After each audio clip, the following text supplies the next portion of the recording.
Now tuning in to Earbud Media. Audio for everyone.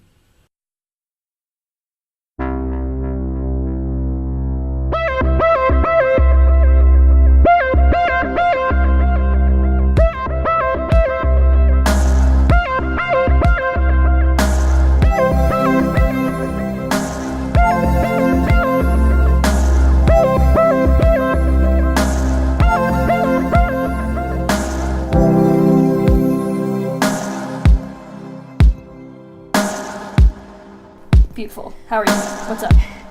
Oh! It's Christmas, Cody! You are right. How could I forget? I don't know how you could have forgotten because it is actually very literally Christmas. It is literally Christmas morning. Open up your presents. You can open up your presents while you're listening to this podcast. This is our gift to you. Oh, next to a Yule log. Oh. With, like, you can have the fire crackling on YouTube, which is one of my favorite YouTube videos to play. Yeah. I think it's even on Netflix, too. Yeah, isn't there a Nick Offerman one?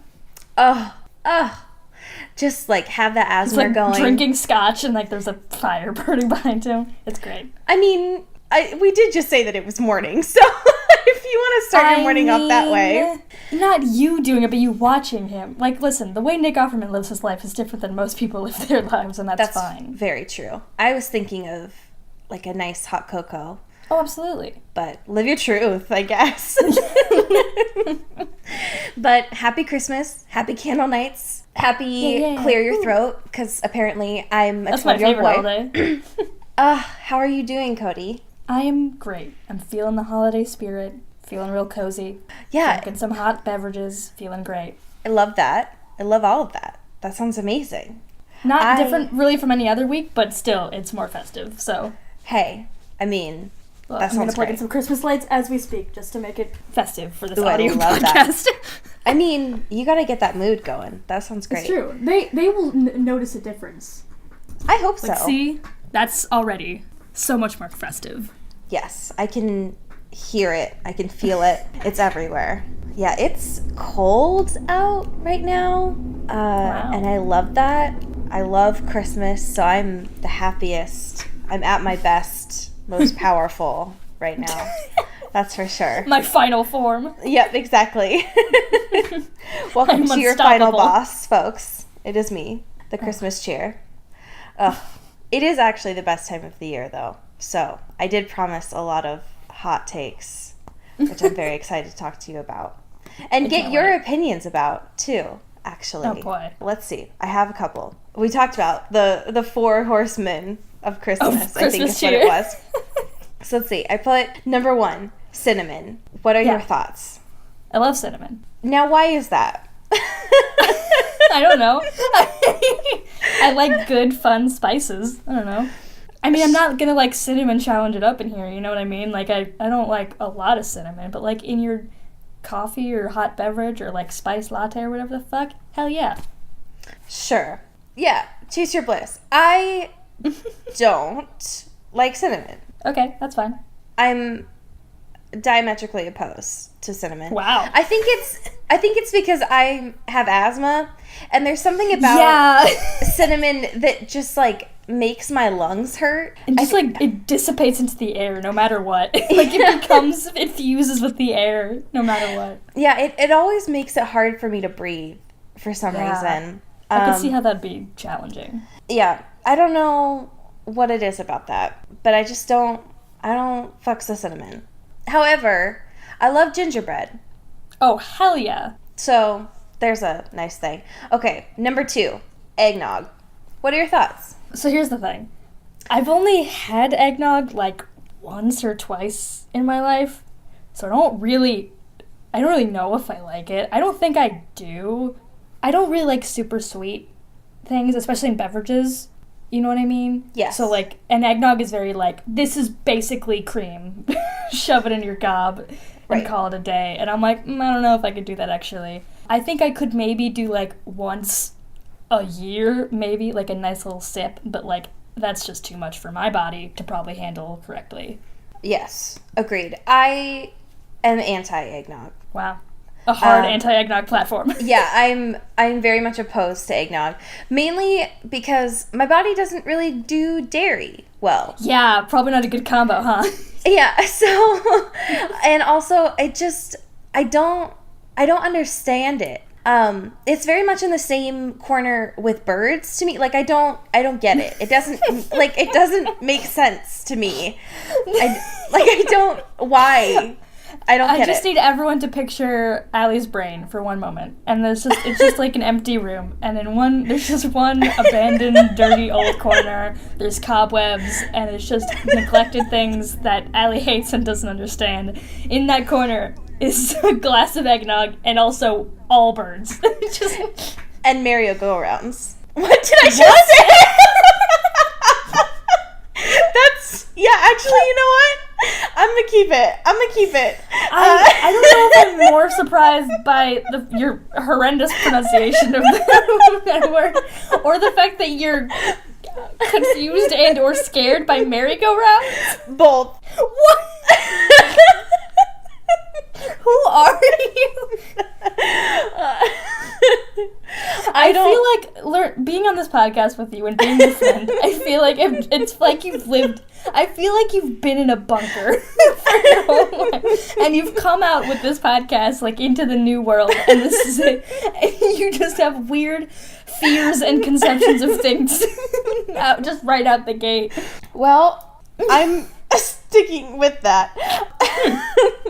Okay, Christmas music. What is the best Christmas album or song? I don't listen to a lot of Christmas music. I do like Christmas music. I'm not one of those people that's like, if you're listening to Christmas music, get the fuck out of here. I just don't really like, it's not something I intrinsically play. Like, it's not something like, oh, I want to listen to, like, a Christmas album or something, you know what I mean? Mm-hmm. Like, if it's on, I'm like, hell yeah, I can bump to this.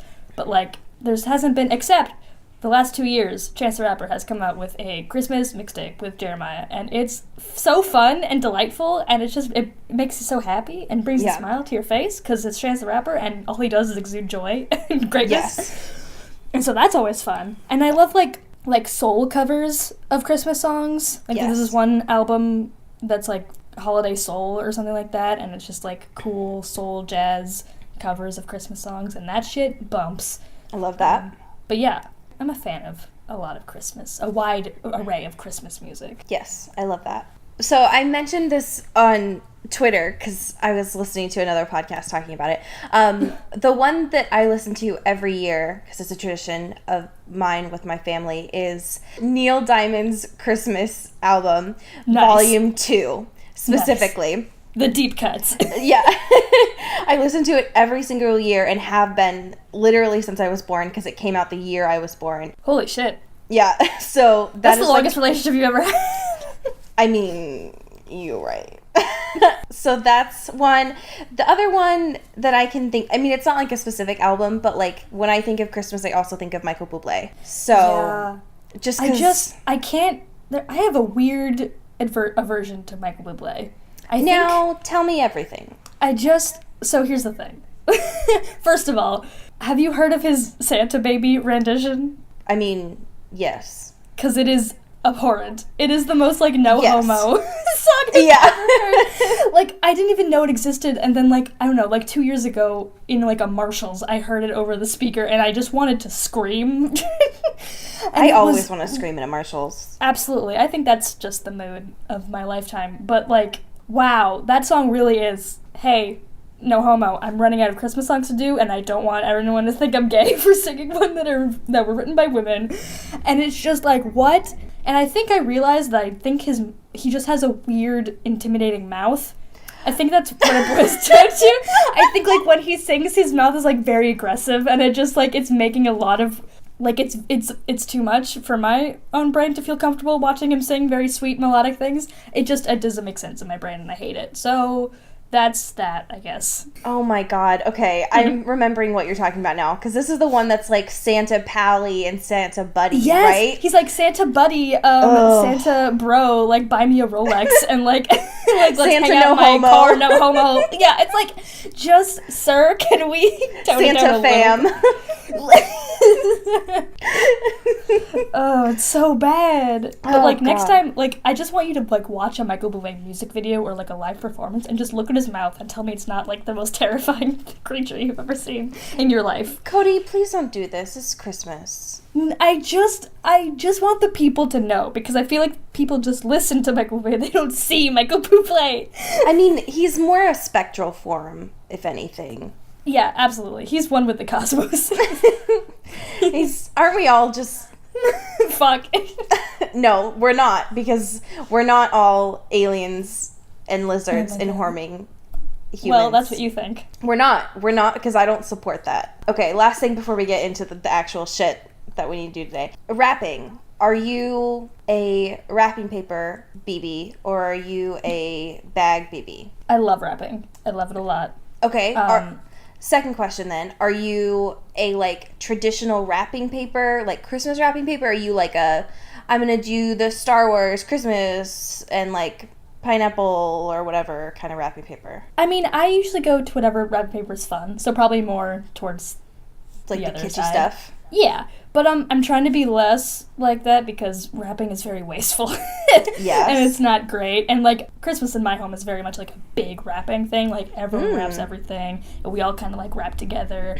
Like, I remember, like, me and, like, I don't know, like, my brother or something, like, the day before Christmas, like, getting a present for our mom and, like, wrapping it together and being like, shit, we're out of time. We gotta do this together. We gotta figure out how to wrap real quick because we gotta figure this out. I love that. And, like, just remembering every Christmas morning just being, like, covered in wrapping paper and, like, even knowing it. Like, this is, like, really not great for the environment because it's all just going back into a trash bag. That's the thing that always fucked me up, is that you can't recycle. It's so fucked up. I don't get that. That's why I'm kind of with the wave of, like, the cool, like, newspaper wrapping or, like, I don't know, cool, like, recyclable wrapping paper. I'm trying to get on that wave. Yeah. I always loved I'm not the there idea of, like, the cartoon strips ones. But, like, who the fuck buys a newspaper? Like, Well, I have so many newspapers, so I can do that. Yeah, I mean, shut up, Cody. But, like, but that would mean, like, I have to go out and buy a newspaper and then, like, select the sections that aren't like, hey, the world is burning down. That's true. You gotta be real pick and choosy with these. Yeah. You can't just, like, go, oh, any page will be fine. No. No. Okay, those were my hot takes of I love it. Christmas. Also, when I think of Christmas, I also think of little cuties. Like, I loved getting the little, like, satsumas in my stocking. So that's all I have to say. Cute. Yeah, current events. It's been a slow week. Yeah. So, but we do have one main thing of importance to talk about that you and I just watched. It was beautiful. Yeah. Do you want to share what it was with our friends? Anna Kendrick, the love of our life. The love. Collectively. Our son. Was on Jimmy Fallon. That was the right Jimmy? Yes. Jimmy Fallon. And talking about Pitch Perfect 3 or whatever. It doesn't matter. Anyway. Rude, first of all. What do you mean rude? Don't even come for me. I have so much Pitch Perfect discourse, we cannot even go into that right now. I could go on forever about how much I hate those films. Anyway. Okay, that'll be a special episode for us then. That's a Patreon exclusive. Yeah. It's just us fists out fighting. Anyway, Anna Kendrick was on Jimmy Fallon, and at the end of her interview, she's like, oh, I can do, like, these impressions, and I can do one of Love of Our Life, again, Kristen Stewart. And folks, it was the best thing I've ever seen in my life. I'm shook, honestly. It was so good. It was so good. Like, it's very much like a hand gesture heavy thing, and, like, moving, like, the hair and, like, just touching everything, which, like, is a mood and a half. But, and, like, she got the voice and, like, the way, her mannerisms, and oh my god, it was really good. And it was, like, 20 seconds of just, like, mwah, beautiful. It was like Kristen was there. It was amazing. Yeah. She astral projected Kristen Stewart into the studio. Exactly. And it was magical. She used crystals and blood and, like, summoned Kristen there. It was amazing. Yeah. She did a sacrifice on air on the on, like, yeah. television. I can't believe I'm going to tell you this, but Jimmy Fallon died on air. It was Jimmy Fallon was the blood sacrifice for Kristen Stewart's astral projection. It was really something. Yeah, I can't believe that they aired it, but, like, you know, something's got to happen, you know? Listen, you know? Pitch Perfect 3's coming out. The people got to know. Yeah. Fuck. that's horrible. Anyway, the other things of note for this week were nothing. There's a rumor going around that Arpats and Emma Watson are dating. It's not true, but I just thought that it was kind of a funny rumor because throwbacks to the Harry Potter movies. TBT. Yes, exactly. The other one that I thought was kind of funny, there's a review of The Good Time that came out from the Business Times. Mm. And I thought that it was funny mainly because, one, the photo that they chose to use of Arpats. It's such a mood. It's the funniest photo I've ever seen. Can that be your new header photo? Yeah. It's just like Robert mid-run in this Good Time movie. Could you do me the honor of reading this first sentence that they used by Jeffrey EU chose to use for this article? Of course. The hammering you hear is the final nail being driven, in parentheses, metaphorically, into the lid of the coffin containing Edward Cullen, the vampire played by Robert Pattinson in the Twilight Saga, also in parentheses, 2008 to 2012, and the character that threatened to hound him to the grave, career-wise. Wow, that was a mouthful. It's a lot. I will say, this inspired me to look up, like, the Roger Ebert review of Good Time was. Mm-hmm. And as you know, they rate out of 4. And it got a 3.5. So, like, really pretty fucking good. It's really not bad. Yeah. Holy shit. Wow. I guess maybe one of these days I should probably watch it. Yeah. We did get some questions this week. Last week we asked for Christmas-related things, so thank you for coming through. One from our fantastic patron, Rachel, asked, would the Cullens do a white elephant gift exchange, or would they get everyone a gift? Some of the theories that Rachel posed were Edward and Jasper would get bored with celebrating Christmas every year. Rosalie would get into it because it's such a human thing. Alice and Esme would go full out with the decorating. Carlisle loves any excuse to have his family together. Crying, first of all. Fuck you. And Emmett is such a little kid, he'd love the presents. Do you two agree or have anything else to add on? I mean, that's spot on. That's pretty good. Yeah, I mean, fuck, Rachel. Why don't you just run the show? You have the podcast now, I guess. God. Shit. Like, coming for our throne here. Yeah, I love that. I love the idea that Carlisle is into Christmas because of that. I remember reading a headcanon on Tumblr that Esme knit everyone's sweaters every year for Christmas. And that they wore them from Christmas that year to like the fall of the next year, and then they would donate them to a shelter. So like she would make them every year, and I was like, first of all, I'm crying. So rude. I'm sobbing. It's like the Weasleys. I know. I love sweaters and Christmas and family traditions. Me too. Yeah. I love that. Especially because, like, you know they'd be in perfect condition. Yeah. And, yeah, I just thought that was super cute. I don't know if there's anything else that I would add to it. I do think that they would probably do, I don't know if they would be able to pull off White Elephant, though, with Alice and Edward. Yeah, their whole brains kind of... Yeah, but I feel like they would probably try. Yeah. If anything. So I love that. So I want to get into these submissions that we got before we get into the rest of the questions because I can't wait any longer. Do you want to read the email one that we got since you saw it first? Yeah, I would love to. Okay. So this was an email that we got sent. If you'd like to send us emails for shit to read on the show, hit us up at intothetwilight.show@gmail.com. Anyway, let me set the scene. I, an adolescent youth of 12 years, was in the process of reading Eclipse.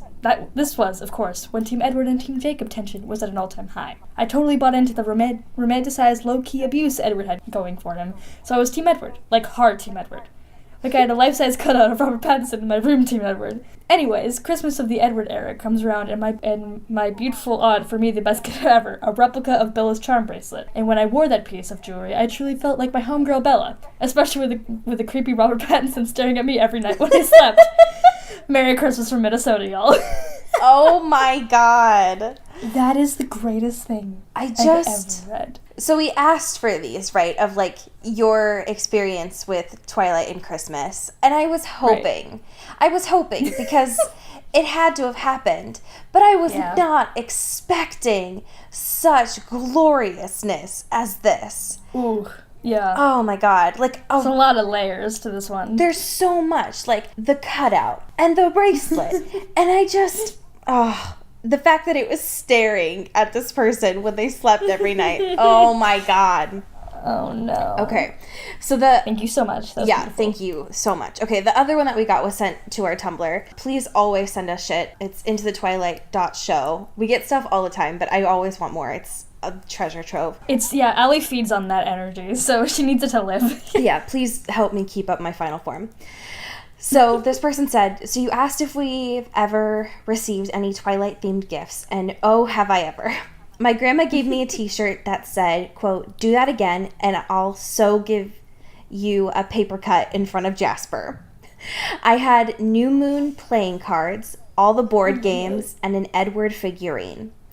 Oh my god. I'm pretty sure when relatives asked what to get me for Christmas, my parents just said anything Twilight. The fact that they had a shirt that said, do that again, and I'll give you a paper cut in front of Jasper, like... What a specific quote! Like, that's something that you would have to have made, right? Absolutely. Because, wow. Who would have sold that? I guess really anything back then would have been, like, just to get some skin in the game, I guess. But, like, goddamn. Oh, I don't remember ever seeing anything like that. And so I just have so many questions. Oh my god. Okay, so other questions that we got. If the main characters were a Christmas movie, what movie would they be? And then they also asked, what Christmas movie would we be? Cute. Very cute.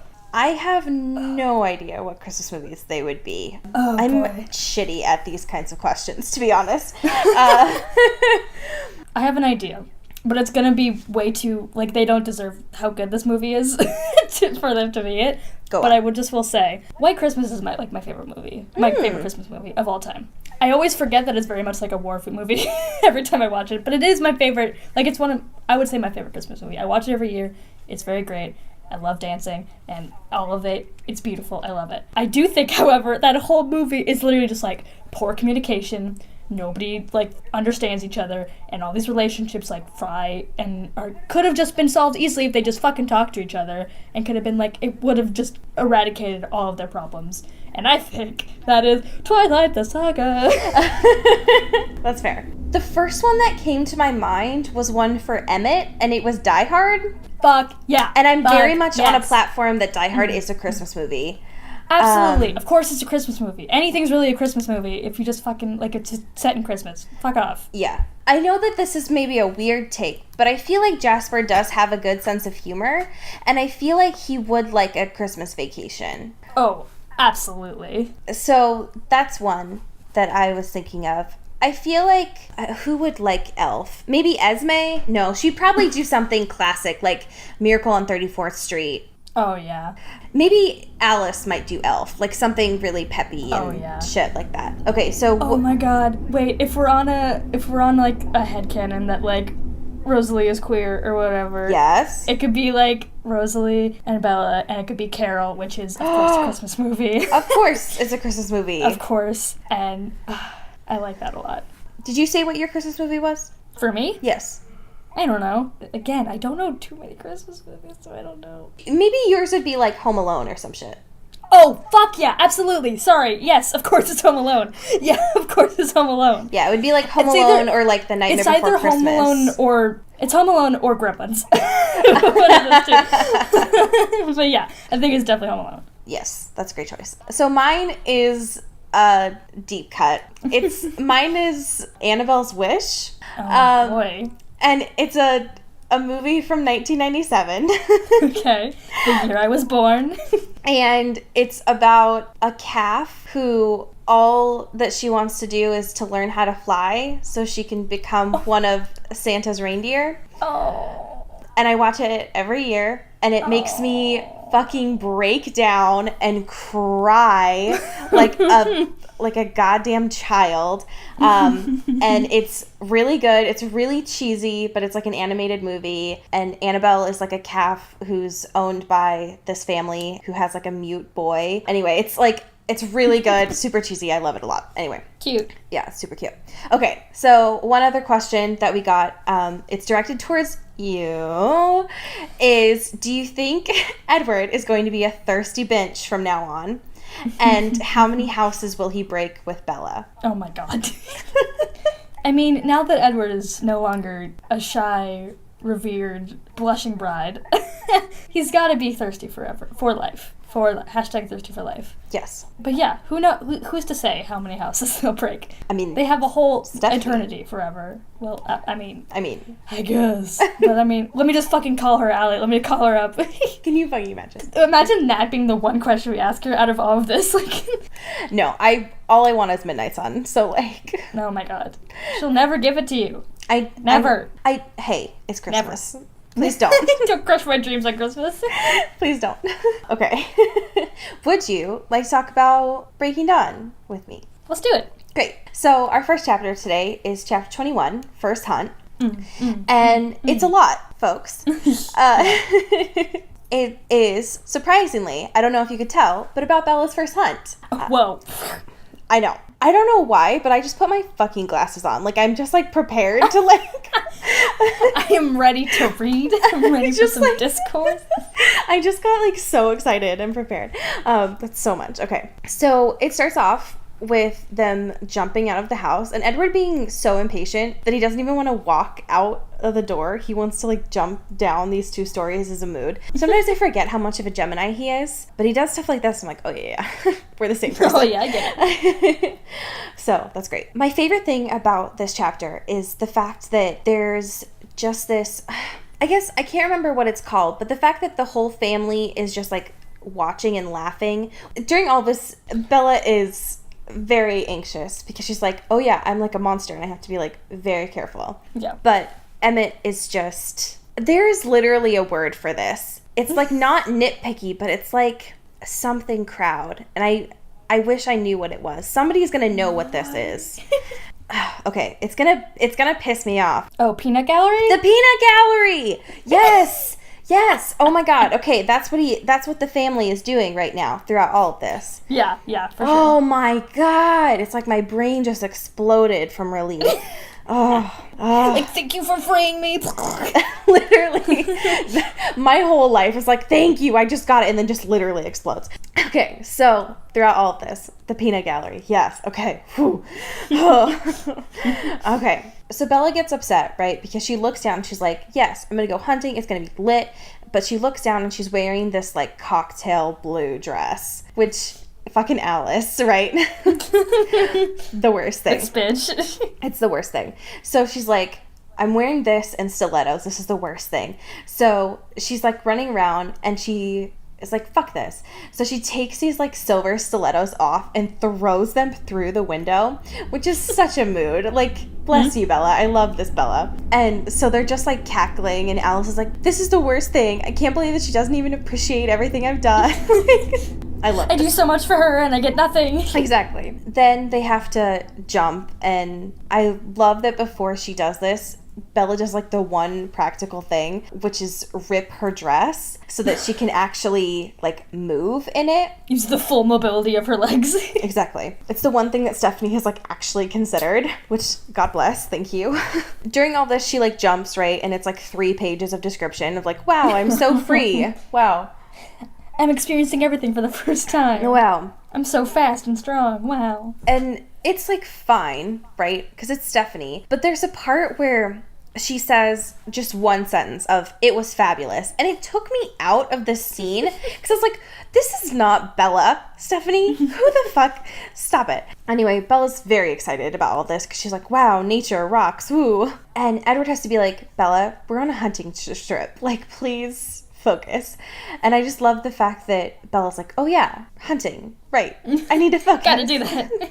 So that's great. During all of this, she keeps talking about the fact that she's like thirsty in life and in love, which is a mood. And once they get around these animals, she's trying to focus, but she's super thirsty. And Edward has made the mistake of putting her around humans, which like, Edward, You had one job. Fucking think a little bit? God fucking damn it. Yeah, you had one job. It's described in about 50,000 pages during all this, when it really doesn't need to. So they're supposed to be hunting for this. There's these bulls, right? And I feel like we're watching the hunting channel or some shit. Like, there's like all this commentary, and Bella's like trying to focus, but she can't because there's this dude there, and she's like running away. And Edward is trying to follow her to make sure that she doesn't McFreaking lose it. She ends up actually growling at Edward, as you do when you're in your hunting mode. For sure. When you're not you're hungry, right? You just need a Snickers. This episode is, no, it's not. You just need a human Snickers. And during all this, she's like, nope, actually, I just need to get away from this situation. I need not a human minute, I guess, like a vampire minute. A vamp minute? Yeah. I thought for a second that you said vape minute, which is a very different thing. She also needs some of that sweet, sweet cotton, you know what I mean? Shut up. She finally has enough self-control to get out of the situation. And Edward is freaking out because he's very confused of how she got herself out of the situation. So he's freaking out for a completely different reason than Bella's freaking out. She is freaking out because the fact that she growled at Edward and is upset about that. Edward, on the other hand, is very confused about how Bella got out of that situation when there was a human there. Bella is always stressed about the things that don't matter at all. Always. She's like, I'm sorry, I growled at you. I didn't know, I didn't mean it. It was really rude. And you're just like, first of all, you're not a human anymore. You're your most primal form, basically. Yep. And you're hungry, and you want to eat some fucking blood and bones and shit. Ew, stop! And meanwhile, Edward's like, hey, how the fuck did you manage to escape any of that? And she's like, I'm just so sorry. I didn't mean to growl. I'm so sorry. It's like, Bella, fucking snap out of it! Literally, always. I hate this. Because they're still having communication issues. But also, it never ends. Bella in her most Virgo form, too, because, honestly, I'm not in my final... Well, that's not true. It's Christmas, so I am in my final form. But I have growled at people when I'm hungry, and I have no excuse for it. So, like, no, Bella... And it's justifiable. Yeah, like, you're not you when you're hungry. Hi, this episode is not sponsored by Snickers, but, like, also... But hey, look us up. Snickers. I will sell out for anything. Edward is freaking out because he doesn't understand why she's so calm. Wow. He's like, you're behaving like you're decades rather than days old. Wow, you're so perfect. So everything's so great. You're so old and wise. Yeah, exactly. But, of course, she, like, looks at Edward for, like, 2 seconds and is back to her wanting D mode. So, I mean, it's still Bella. That's what I'm trying to say. So she goes back and is like, okay, hunting, take 2. It'll be just fine. This time, she wants a cat. Because, sure, let's take down mountain lions. It'll be fine. Yeah, you know. These next 15 pages are the worst thing to read. Because, one, I had to imagine how much research Stephanie had to do. No, thank you. And also, there's a lot of talk about blood, folks. And it's Christmas, 1, not appropriate. And 2, I just don't like it. There was a lot of blood words. There was a lot of carcass words. There was a lot of erect, honestly. And usually I'm fine with it. In this context, not fine with it. The one thing that I did think was kind of cute, though, is the fact that Edward is just, like, pleased as punch about all this. He's just, like, leaning against a tree trunk and is just like, all right. He's trying to act all cool and everything, but but he is like, so I just had an anxiety attack this whole time, which is a mood, honestly.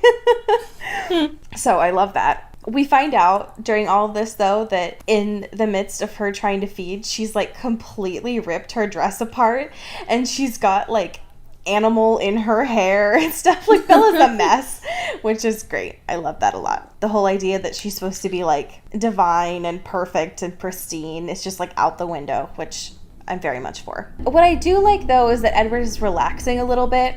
Like, it's gross. Like, his idea of trying to flirt is still embarrassing. Like, there's that part where he's like, well, we could go back to those men and you could kill them, because if that happened, they would feel like it was heaven. It's like, can you shut up? Hey, sir?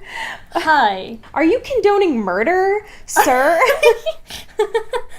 Hey, I know, like, I don't know, maybe the rules are a little bit different, but I still think, I don't really know if murder's cool. Exactly. Then we get to what I would say is the most obvious component of this chapter, which is Bella watching Edward hunt. Now, Ooh. folks. Porn. We've been talking about this for over a year now, that this is Bella's thing. Mm-hmm. Now, finally, in the 4th book, we get to Bella saying, quote, "It was a surprisingly sensual experience to observe Edward hunting." Stephanie? That's sweet release. Stephanie. Hi, no shit. Hey. Oh my god. Yeah, this Took us thousands of pages to get here. literally thousands. This whole next page is like literally XXX. Like, it's disgusting. Close your eyes. Get away from your children. Just burn it and throw it away. I can't believe that I had to read porn on Christmas. Like, it's embarrassing. But Bella was definitely pleased, you know? Like, absolutely. In more ways than one. Am I right? Am I right? Am I right? Am I right? There was this part, though, where Edward asks, like, if she's, like, content and stuff, and she's like, well, yeah. But he's like, no, are you full? And she's like, well, yeah. She describes herself as saying, I felt very full, sort of sloshy. And I was like, oh. Like, that gave me such a visceral reaction. Yeah, sloshy is a word that really gets into your brain. Oh, and God. does not let go. I was just like, God, Steph. Can you just not, though, is the thing? Can you get a thesaurus for literally any other word? Like, yeah, can you not describe yourself as feeling like a Slurpee or something? Like, God, like, just stop. Feeling like quite like a big gulp right now. Yeah. Oh, God. Okay. Anyway, they take a brief moment to, like, screw themselves in the woods or whatever. Like, Bella, like, tackles him. Oh, my God, it's Christmas. Stop. Anyway. I'm having a great Christmas. This is my perfect Christmas. And then Bella's like, oh, yeah, my kid. And that's basically where the chapter ends. He asks Renesmee, and she says Renesmee. Like, they do their own, like, The Fault in Our Stars, like, okay, but with their child, and that's where the chapter ends. So anyway. It's beautiful. Yeah, I mean, it was great. So, chapter 22, Promised. Oh, yeah. Okay, they're on their way back to the house, and they're talking about their daughter. Of course, as they're discussing this, because Bella needs to find out more information about the stranger child that she knows nothing about. Sure. She asks, how much is Renesmee like you? How much is she like me? Tell me everything. And of course, Renesmee is a perfect divide between the two of them, because why not, right? She sleeps perfectly for a newborn, because that's realistic. Right, of course. Yeah. Not a sound coming out. Yeah. She has Bella's eyes, and she drinks blood. So, you know, just like every other newborn, right? Newborns, they're just like us, right? We find out some hints at things as they're on their way, that she doesn't speak yet, but she communicates, which, like, hi, welcome to most newborns, but, like, hey. She's special, you know, she's, like, special. He's different, you know. My child's special. She's not like other newborns, you know what I mean? Yeah. You know what I mean? And then we get some hints at something's going on with Jacob, but Edward isn't giving anything away yet. No. Then, on the way back, Jacob is just, like, in front of the house. Just, like, arms crossed, just standing there like a freaking bodyguard. And then, of course, we find out that Seth and Leah are there, too. Like, my children. They're there. And we find out that this is some sort of test for Jacob. And Bella still doesn't know yet, so this is just, like, weird for her. Edward reminds her not to breathe, right? Because Jacob has a heart. Maybe. Right. Yeah. Well, somewhere deep down in there, I think. Theoretically. I mean, who's to say? Jury's out on that one, but... But Bella's very confused by all of this, right? Yeah. Because it doesn't make any sense to her. When she died, he was like, meh, about all this. So during all this, she like breathes, right? And is like, this is a weird thing to do because I don't want to kill my friend or whatever. Mm-hmm. But then we find out that she's fine because she isn't going to kill Jacob. As we find out, just like all of the other vampires have said, Jacob stinks to her. So, cute. Great. Perfect. Great. Love it. I'm glad that we got Ileana Kadushin's Jacob back. Yes. Because I miss, like, snotty teen boy Jacob. I missed him dearly. It was very good. Yeah. Yeah. I love Ileana Kadushin, and I missed her so much. Yeah. Wow, hashtag yawn. Jacob's boring me. That's sad. During all of this, they're like, I don't know, they're chatting, but they're not getting to the point of like why Jacob is there, you know? Mm-hmm. They're just like, oh yeah, of course Jacob's doing it because he cares so much about Bella. Obviously. Nothing else going on here. Yeah. And Bella's just like, okay, so I passed this test, right? Can I go see my child? Like, why are you doing this? So they go upstairs. And she finds out that it wasn't like Edward's test or the family's test, it was Jacob's test. More clues to all of this. She still doesn't know. Get there eventually. Go upstairs, and Renesmee, of course, is in Rosalie's arms and is just like staring at Bella. Just like deadlocked.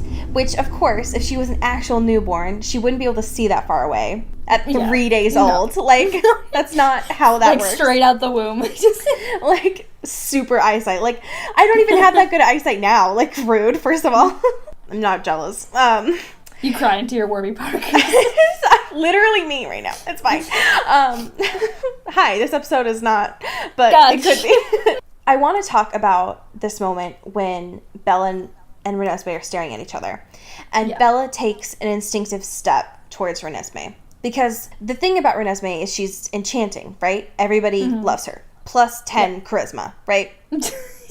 Life of the party. Everyone wants to be around her. Wants to be her friend. Exactly. And what I love about this moment is how everyone in the family reacts to this. And I want to know your thoughts about it, because I love this part. But this was your first time hearing it, reading it, and so I was curious how you felt about it, too. The fact that, like, we have our two tanks of Emmett and Jasper. You know, they're just our like... beefcakes. Yeah, our beef boys. Just like, they, you know, grip her arms and are just like, nope, absolutely not. And then the fact that, like, Carlisle and Esme are at the flanks, and then Rosalie and Jacob are, like, taking care of Renesmee. And then, of course, it's just, like, Alice, who doesn't move, and are like, are you kidding me right now? Yeah. Like, come on. Like, she's not going to do anything. Like, I love this moment, because it's, like, their family really dynamic. Cool. Yeah. Yeah. Yeah, they're all, like, super protective, even though they're like, Bella's not the problem here. Like, it's gonna be okay. It's all gonna be fine. Everyone relax. These are some of my favorite moments, because it's, like, the only times when I feel like Stephanie actually, like, gets it. Right. But, anyway. So, great. There's this part where Stephanie says that Renesmee somehow manages to look impatient, and I just feel like that's some of Edward's coming through of Renesmee. Like, this kid is 3 years old and is already like, let's go, come on. Like, I'm over it, come on. I got things to do today. During all this, when Bella is, like, still just, like, staring at Renesmee and, like, waiting to hold on to her kid, Edward lets loose that he, while trying to hunt, accidentally put a human in harm's way. And Carlisle McFreaking loses it. It's like, are you fucking kidding me right now? You put our family in danger. You put our town in danger. And it's like, Carlisle doesn't actually lose it, right? But he does it in his way of, like, how could you be so like, still calm and irresponsible? collected. He's still just, like, like, not moving a muscle, but, like, he's very much like, I'm not mad, I'm disappointed. Which is worse. Like, Carlisle, no. Oh, God, it hurts. Edward just, like, falls to his knees and is like, no, please. I'm sorry I disappointed you. I didn't mean... Yeah, exactly. I'll do better. Yeah. Once they find out that, like, Bella didn't kill anybody, Emmett freaks out and is like, seriously? Did you at least try? Which I love. Emmett is the best. He's like, man, what a waste. Like, you're the only person, and it's like, you didn't even try to, like, hit the human. You didn't even try to hit Edward in the way. Like, what's the point of you? Which I love. Get out of here. Anyway, Renesmee freaks out and just starts, like, wailing because she's not getting what she wants. She wants to hang out with Bella. And once Bella finds that out, she's like, me? She wants to hang out with me? Her mother? What? What a surprise. I'm shook. I don't understand. And as soon as that happens and she finally gets to hold her child, her stranger child, we find out that Renesmee has a power. And I want to stop here because last week we did get a question from Rachel for you, which was, did you expect Renesmee to have a power? I guess I didn't really think about it. Sure. But I mean, like, it makes sense, right? Like, I feel like being part of the whole vampire thing, you would have a power, but I mean, I guess it just didn't cross my mind. But hey, here we are. Great. Yes. I feel like it's fitting, right? Like, of all this stuff. Of just like, Stephanie, of course, you're going to make this perfect child. Like, great. She's perfect and beautiful and can do everything. It's great. Yeah. Is that what she sounds like? I just imagine while she's typing, she's like, I'm so great. It's like the parents in like all the Charlie Brown comment, like, oh yeah.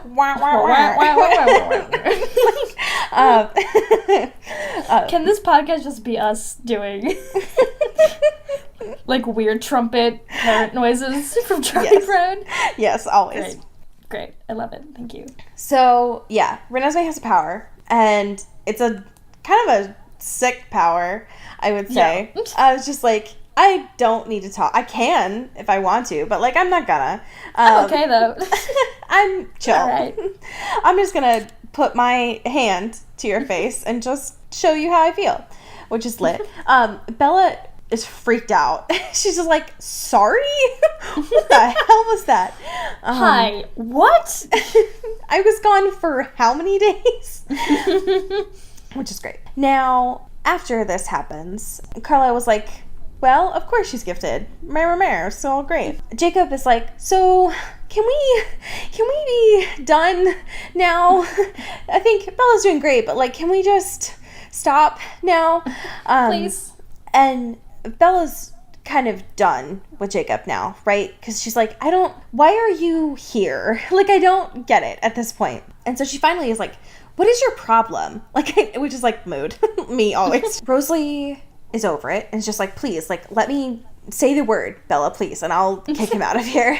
Then she stares at Jacob. Like, actually finally stares at Jacob and sees how he's looking at Renesmee.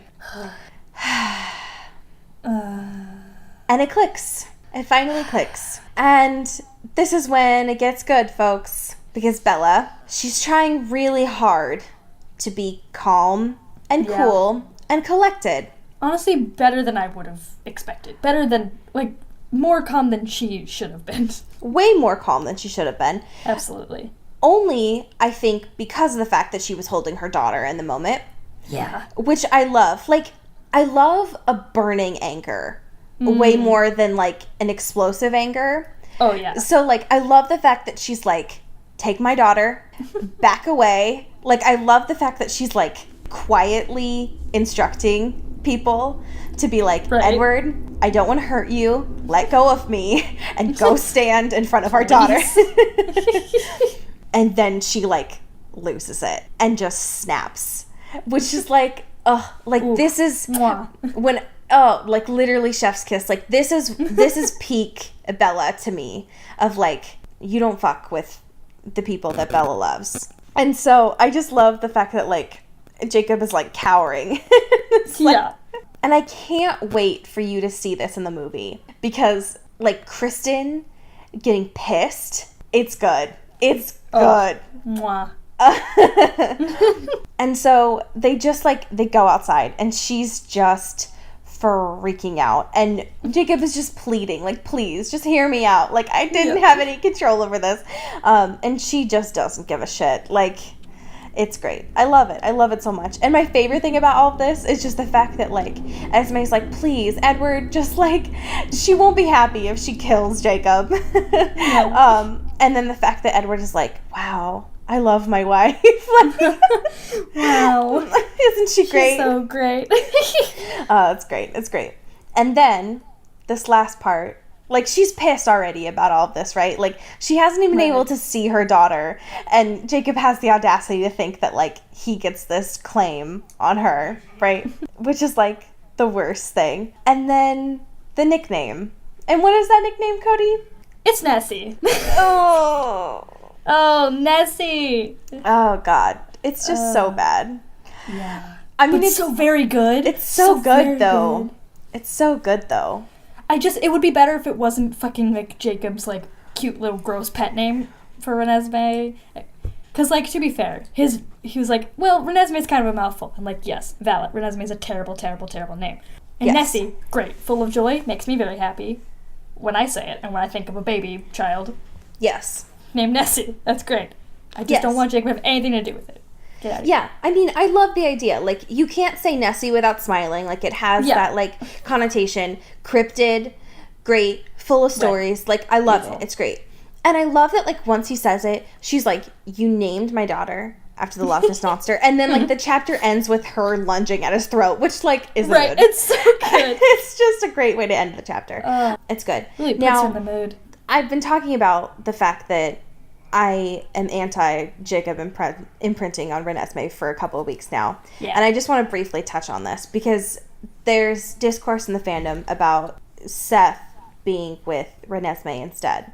Now, this whole imprinting business is just... This whole business. It's just not good in general. However, if it must continue, someone made this post, and I just want to kind of touch on a few things. It was written by Edward CLLN on Tumblr, and it was like reasons why Seth should have imprinted on Renesmee instead of Jake. And I just thought that we should touch on a few of these instead, because they're good. Number 1, Jacob was head over heels for Bella, and they literally kissed. Great. Okay. Sure. Number 3, Jacob didn't want anything to do with a supernatural life, so forcing a half-human, half-vampire hybrid on him is just cruel. Number 4, he absolutely hated vampires. LMAO. I mean, yeah, well. Number 6, Seth liked the Cullens and was actually quite friendly with them. Like, he literally loves that family, and that family loves him. He's in that family. Like, he's so good. Like, who else would Edward make cinnamon rolls for? Nobody. Nobody. No one. Nobody. I love their 7th one, which is, it would have been way more natural and would have fit into the plot better. Bye. I just feel like Jacob doesn't, like, why? Stephanie. It doesn't make any sense. No. I don't get it. Like, I don't... And just, regardless of the whole, ethics behind imprinting or whatever. Oh, God. Nessie's a newborn, you know? Like, it's just, regardless if it's like, oh, it's not like a romantic thing necessarily or like a sexual thing necessarily. It's still like, come on. Like, we set this up to be kind of like the love of your life or like your life partner or whatever the fuck. Regardless of whatever. It still, like, has those connotations to it. And it's still nasty. So... let's not, shall we? Yeah, you're still viewing a baby as your life partner, which is weird and gross. And that could be said with Seth, too. Like, these are, like, they're adults almost, basically. Like, come on. Yeah. Stop. Yeah. I don't like the idea of imprinting as an institution. The fact that, like, when I read these as, like, a 13-year-old, I was like, oh my God, it's perfect, it's fate. It's like, no. God, no. Young me, please no. Please. So next week, chapter 23, Memories, which I don't remember, but chapter 23 is obviously the best chapter of the whole thing, so it's gotta be good. And then chapter 24, Surprise. Surprise! So, surprise! Yay! Okay, now let me pull up my phone and look at our iTunes reviews. Oh yeah, please do that. Huh. Weird. I don't see any new ones, Cody. Huh. That's weird. Weird. Almost like it's Christmas, and no one gave us any treats. Well, I can't believe I'm going to cry on this podcast. Wow. No cookies and milk left under the tree. What? Well, I mean, well, whatever. That's fine. We do have patrons, though, which is a really good Christmas gift instead. Hey. Our $25 patron, Rachel Swan. Happy Candle Nights to you, whatever you choose to celebrate or not. We have our $10 patrons, Rachel Black. And Jessica Stanley. And Katie Weber. Yes. And Jessica Hale. Woo! And Ems Yulee. Ow. So, happy Candle Nights to all of you. Yeah. Yay! Okay. Do we have a fanfiction? Yes. I don't remember which one I chose to do for Christmas last year, so hopefully this isn't the same one. I don't even remember. I literally... Did we celebrate Christmas last year? Like, I don't remember. I have no idea. I don't even... Yeah. Time is... Please, I can't think about time. Not on Christmas. Okay, so this is titled A: Christmas Morning. Great. And it was written by Dreams of Bubbles. Cute. It was published on December 24th, 2008. Sure. So, like, where were you? Disclaimer, Stephanie Meyer owns Twilight, but we all know that there's an ellipses there, so, like, it's a lot. The summary is, it's Christmas morning at the Cullens, and all Bella wants to do is sleep. Mood.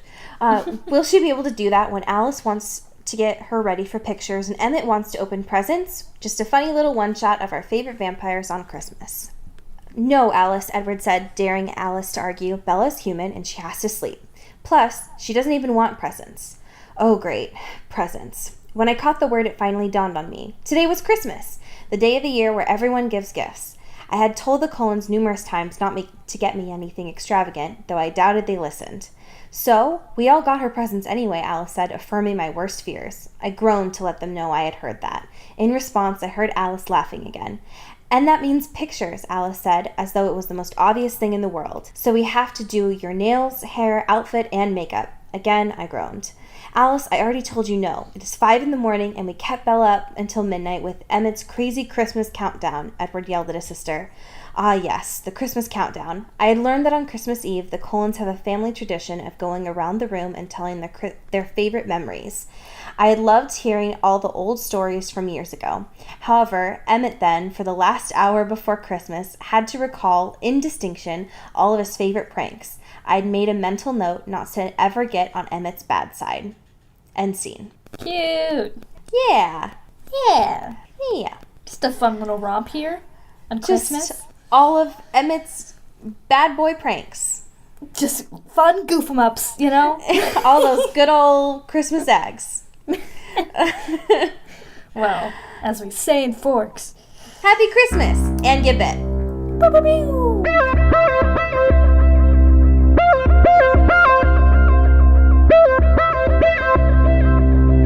This is an Earbud Media production. You can follow the network on Twitter at Earbud Media. You can also follow this show at Into the Twilight almost everywhere, or check out our Tumblr at intothetwilight.show. Our wonderful artwork is done by Maddie Padilla, who you can find at YourGhostHost44 on Instagram. Our music is done by Eli Krause, who you can find at krausefilms.com. The intro and outro is done by KB__Smith on Twitter. You can follow Allie at Into Wild Places, and you can follow me at Dyke Discourse. And we'll see you guys next week. Bye!